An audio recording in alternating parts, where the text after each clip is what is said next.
Thank you, Aviva and C. It is now my pleasure to invite to the stage Mark Gordon, who is a member of the Executive Committee of the USC Shoah Foundation Board of Councillors. He will now share with us an innovative joint project between the USC Shoah Foundation and the March of the Living involving the testimony of Max Eisen.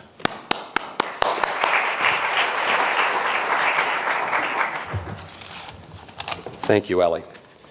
On behalf of the USC Shoah Foundation, I am grateful to be here tonight to honor and celebrate Max Eisen and the release of his memoir here in the U.S.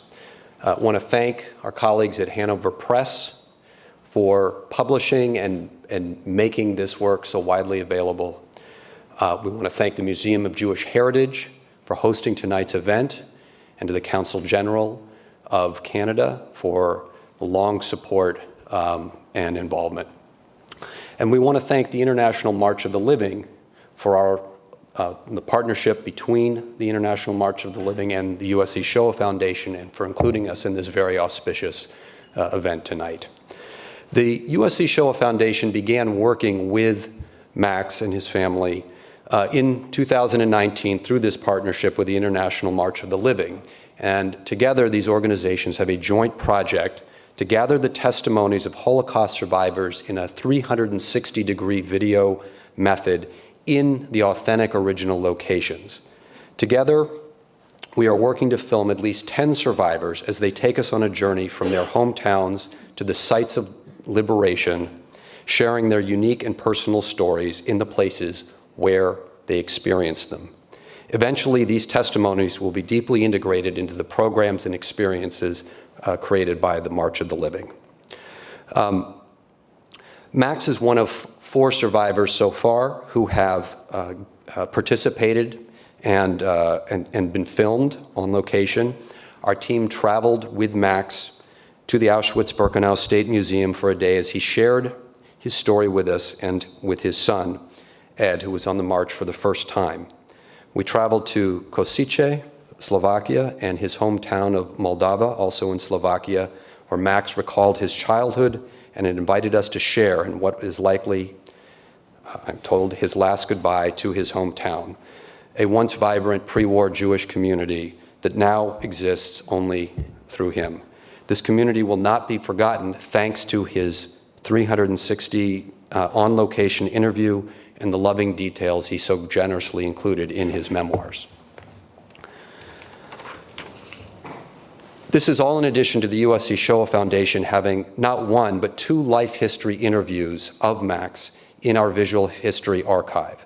Both were recorded in the 1990s, once taken by the USC Shoah Foundation and once filmed by the Sarah and Chaim Neuberger Holocaust Education Center. Both are accessible through the Visual History Archive. That testimony is among the 55,000 survivor testimonies that are now accessible or available through over 160 universities and museums on 6 continents around the world. And there is, of course, his book, which is what we are here to celebrate today. Now, as I understand it, Max did not always wish to tell his story. In the prologue to the book, he talks about the fact that when he first spoke publicly about the Holocaust and his experiences at St. Joseph's High School in Toronto, he was very nervous and said he would not do it again. And I think this was a very common reaction among survivors at that time. If I may tell a personal story, I have an Uncle Max, or had an Uncle Max, who survived Auschwitz and emigrated to Toronto, where he built a family and lived a life. I visited my Uncle Max in the summer of 1990, shortly after, maybe a month or 2 after, I had been on a trip to Eastern Europe and I had visited Auschwitz. And over dinner, I told of my travels, and he asked me maybe 2 or 3 questions about Auschwitz and what I had seen there. And after dinner, his son, Harvey, my cousin, who was 34 years old at the time, said to me, "You know, in my entire life, that is the most I have ever heard my father talk about his experiences." And I said, "Well, why do you think that is?" And he said, "Well, his attitude is, what would be the point? Who would listen? It would just be complaining to our children, or to my children." And so I think we're as individuals all here, incredibly indebted, frankly, to organizations like the USC Shoah Foundation, like the International March of the Living, like the Museum of Jewish Heritage, and organizations like the Hanover Press, who have created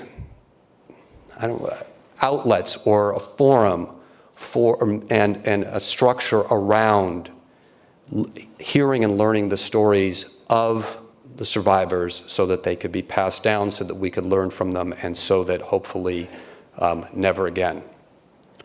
Most importantly, of course, though, we are indebted to survivors like Max, who did speak again and again at countless colleges, universities, high schools, public events.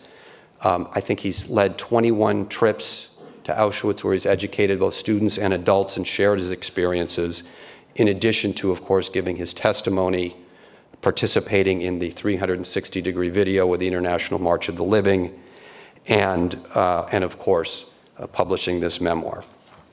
I would like now to share with you a short video that shows the behind the scenes of our time with Max and his son Ed when we filmed the 360-degree video that will be incorporated into the March of the Living's programs. In it, you can see the intensity with which Max has committed himself to telling this story. Did somebody play the video?